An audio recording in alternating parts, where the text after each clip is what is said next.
உங்கள் அப்பா செய்த தொழிலை, தாத்தா செய்த தொழிலை, பாட்டன் செய்த தொழிலை நீங்கள் செய்யுங்கள் என்று குருகுல கல்வியை அறிமுகம் செய்த போது ஒரு மரியாதைக்குரிய தந்தை பெரியார் என்கிற கிழவன் பற்ற வைத்த நெருப்பு தமிழ்நாடு முழுக்க பற்றி கல்வி எங்கள் உரிமை, கல்வி எங்கள் ஆயுதம் என்கிற அந்த முதல் முழக்கத்துக்கு பின்புதான் மெல்ல மெல்ல படித்தோம்.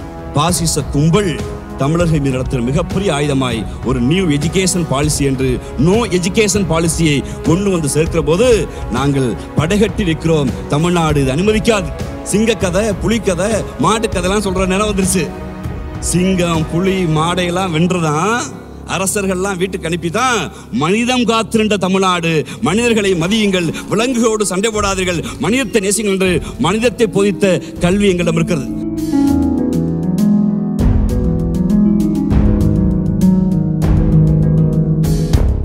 NEP நோ எஜுகேஷன் பாலிசி கல்வியால் இந்த சமூகத்தை உயர்த்த வேண்டும் என்று எண்ணிலடங்காத மானுடத்தை நேசிக்கிற பல அறிஞர்கள் இந்திய சமூகத்தில் போராடி கொண்டிருக்கிற போது, உலக நாடுகளெல்லாம் கல்வியை அடையாளமாக்கி கொண்டிருக்கிற போது, இந்தியாவின் பிரதம அமைச்சர் பெரும் மரியாதைக்குரிய நரேந்திர மோடி தலைமையிலான இந்த அரசு கல்வி என்பது குருகுலத்தை நோக்கி செல்ல வேண்டும், கல்வி என்பது பிற்போக்குத்தனத்தை நோக்கி செல்ல வேண்டும், கல்வி என்பது ஆராய்ச்சியை நோக்கி செல்லக்கூடாது என்று ஒவ்வொரு மாநிலங்களின் உரிமையை, ஒரு மாநிலங்களுடைய முதுகெலும்பை உடைக்கிற வேளையாக NEP என்கிற நோ எஜுகேஷன் பாலிசி என்று ஒன்றை அறிமுகம் செய்த போது இந்திய மாநிலங்களில் ஆளுகிற அத்தனை முதலமைச்சர்களும் மௌனமாக கடந்து போனார்கள்.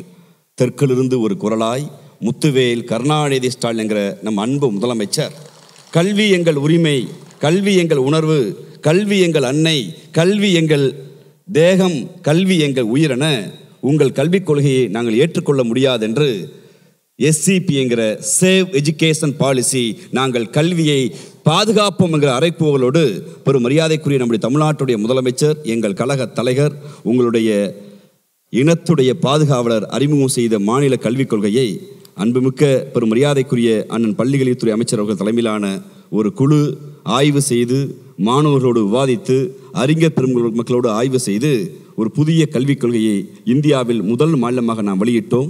அந்த கல்விக் கொள்கையுடைய உரையாடலை இன்று நிகழ்த்திருக்கக்கூடிய பெரும் மரியாதைக்குரிய எங்களுடைய உலக நாயகன் என்று நாங்கள் போற்றுகிற பெரியாருடைய பெருந்தொண்டர், பேரறிஞர் அண்ணாவை நேசிக்கிற எங்களுடைய தலைவர் மீது அன்பு கொண்ட எங்கள் இளம் தலைவர் உதயண்ணா மீது அன்பையும் பாசத்தையும் கொட்டி தீர்க்கிற பெரும் மரியாதைக்குரிய உலக நாயகன் பாராளுமன்ற உறுப்பினர் டாக்டர் கமலஹாசன் அவர்களை பேரன்போடு வரவேற்று இந்த நிகழ்விற்கு எங்களுக்கு உயிராயும் உணர்வாகவும் இருக்கிற பள்ளிக்கல்வித்துறை அமைச்சர் அன்பு அண்ணன் அன்பில் மகேஷ் பொய்யாமொழி என்கிற இந்த திராவிட இயக்கத்தின் 3வது வாரியராக வந்திருக்கிற அன்பு அண்ணனை வரவேற்று இந்த நிகழ்விற்கு உறுதுணையாக இருந்த எங்களுடைய மாநில துணைச் செயலாளர்கள், மாவட்ட அமைப்பாளர்கள், நாங்கள் மேடையில் இருந்தாலும் கீழே நின்று ஒருங்கிணைத்துக் கொண்டிருக்கிற மாவட்டத்துறை துணை அமைப்பாளர்கள், பெரும் மரியாதைக்குரிய தமிழ் மன்றத்துடைய மாணவ பெருமக்கள், நிகழ்வுக்கு வந்திருக்கிறவங்க அத்தனை பேரையும் பேரன்போடு வரவேற்று உலகம் முழுக்க இருக்கக்கூடிய அத்தனை அரசுகளும் ஜனநாயக அரசுகளும் ஒரு அரசமைப்பு சட்டம் நடைமுறைக்கு வந்த பின்பு ஒரு மக்களுக்கு கொடுக்க வேண்டிய அடிப்படை தேவைகளாக எல்லா ஜனநாயக அரசுகளும்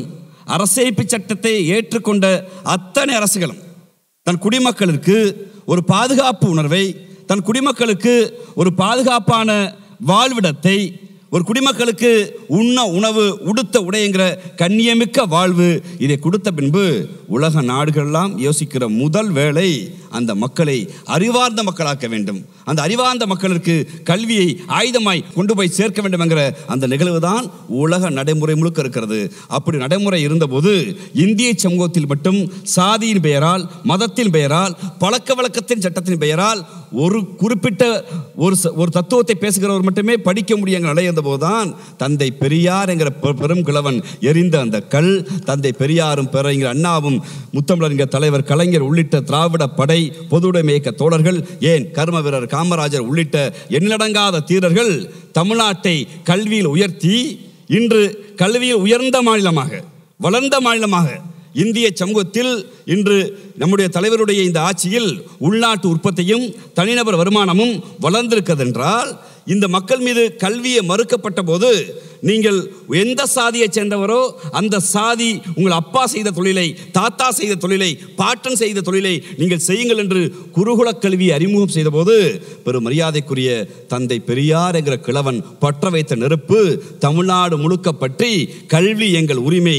கல்வி எங்கள் ஆயுதம் என்கிற அந்த முதல் முழக்கத்துக்கு பின்புதான் மெல்ல மெல்ல படித்தோம். எங்களுக்கு பின்பு எங்க அப்பா ஆடு மேய்க்கிறார், எங்க அப்பா பறையடிக்கிறார், எங்க அப்பா செருப்பு தைக்கிறார், எங்க அப்பா பானை செய்கிறார், எங்க அப்பா நகை செய்கிறார், எங்க அப்பா பனையேறுகிறார், எங்க அப்பா வளையலுக்கிறார் என்று சாதி பெயர் பட்டங்கள் இருந்தபோது அதை தூக்கி எறிந்துவிட்டு ஆடு மேய்த்தவன் பிள்ளையும், மாடு மேய்த்தவன் பிள்ளையும், சவரத்தொழிலாளி பிள்ளையும், பறையடித்த வீட்டு பிள்ளையும், வளையலுத்த வீட்டு பிள்ளையும் MA, BA, MSc, MBBS, BL, BE, doctor என்று பட்டங்கள் தொங்கிக் கொண்டது. இந்திய மாநிலங்கள் முழுக்க சர்மாக்களும் இங்க இருக்கக்கூடிய நாயர்களும் நம்பிகளும் நம்பூதர்கள் என்று பேதொங்கிய போது மேடையில் இருக்கிற எங்களுக்கு பிள்ளும் டாக்டர் என்கிற பட்டமும், பத்மஸ்ரீ என்கிற பட்டமும், BA என்கிற பட்டமும், MSc என்கிற பட்டமும் எங்கள் பட்டங்கள் தொங்குவதற்கு காரணம் திராவிட இயக்கம் அன்று செய்த அந்த ஒற்றை சாதனை. அதனால் தான் அன்பு கொண்ட மக்களே, தமிழ்நாட்டிலிருந்து எந்த இளைஞர்களுக்கும், தமிழ்நாட்டில் பிறந்த எந்த இளைஞர்களுக்கும் நீங்கள் இந்தி படித்தால் வேலை கிடைக்கும் என்று சொல்கிற போது இங்கு உட்கார்ந்து இருக்கிற அரங்கு நிறைய நிற்கிற மாணவர்களுக்கும், அரங்குக்கு வெளியே நிற்கிற மாணவர்களுக்கும், தமிழ்நாடு முழுக்க எந்த மாணவர்களுக்கும் என் பிள்ளைய நல்லா படிக்க வச்சு எப்படியாவது அமெரிக்காவிற்கு அனுப்ப வேண்டும் என்கிற கனவு எங்களுக்கு இருக்கிறது. இங்கிலாந்துக்கு அனுப்ப வேண்டும் என்கிற கனவு இருக்கிறது.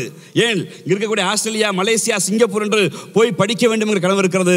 ஆனால் எங்களுக்கு, நாங்கள் இனத்தால் திராவிடராய், மொழியாய் தமிழராய் இருக்கிற தமிழர்களாகி எங்களுக்கு ஒருபோதும் பீகார் கனவோ, உத்தரப்பிரதேச கனவோ, மத்திய பிரதேச கனவோ எங்கள் கிள்ளை. காரணம், அந்த ஊரில் தன் தாய்மொழியான மைதிலியை, போஜ்பூரியை, சாந்திலியை மறந்து அவன் இந்தியை படித்தான்.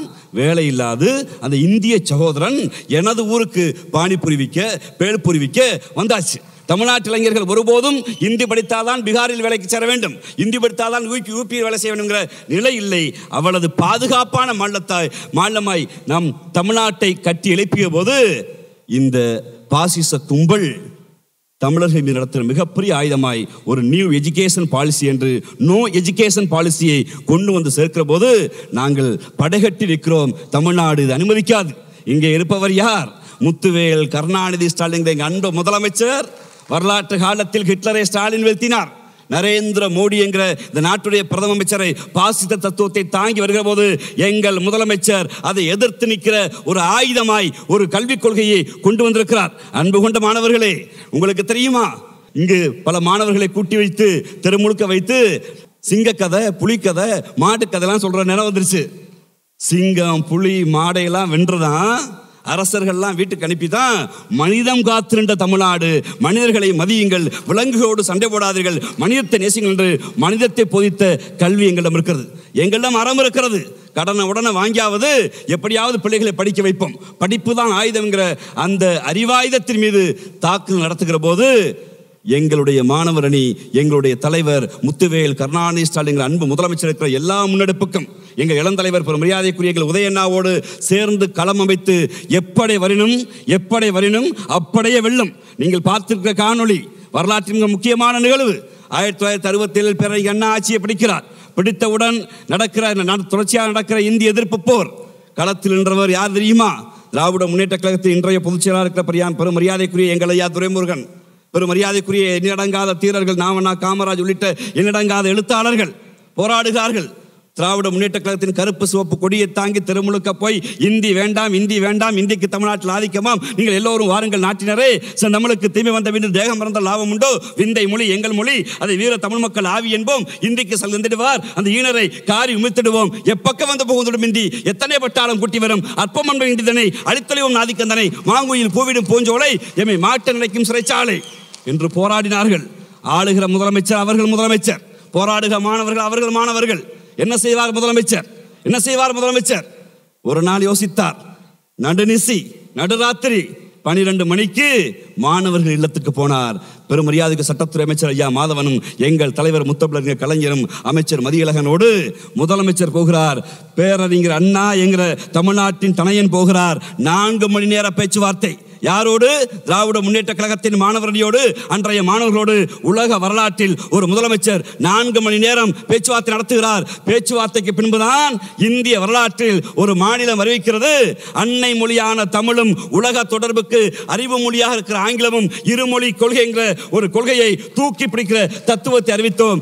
நாங்கள் சொல்கிறோம், சமஸ்கிருதம் தேவைப்பட்டால் நாங்கள் படிக்க தயார், இந்தி தேவைப்பட்டால் படிக்க தயார், மலையாளம் தேவைப்பட்டால் படிக்க தயார். ஆனால் எங்கள் மீது இந்தி சமஸ்கிருதம் என்று எந்த வடிவில் வந்தாலும் நாங்கள் தடுக்க மாட்டோம். தாய் தடுத்தாலும் தகப்பன் தடுத்தாலும் எங்கள் மொழி மீது நீங்கள் யுத்தம் நடத்தினால் இந்த கருப்பு சிவப்பு படை கைதடுத்து கைகட்டி வேடிக்கை பார்க்காது, யுத்தம் நடத்தும், யுத்தம் நடத்தும். சிவகங்கை ராஜேந்திரன் மீது துப்பாக்கி பாய்ந்த போது நெஞ்சை நிமிர்த்தி தமிழ் வாழ்க தமிழ் வாழ்க என்று எப்படி முழங்கினாரோ அதேபோல் கழகத்தின் மாணவர் அணிப்படை துவக்கோடு சண்டை போடுவதற்கு இப்போது தயாரில்லை. அறிவாயுதமேந்தி எங்கள் தலைவர் கரம் பற்றி, எங்கள் இளம் தலைவர் கரம் பற்றி நாங்கள் நிற்போம், வெல்வோம். வாய்ப்புக்கு நன்றி, வணக்கம்.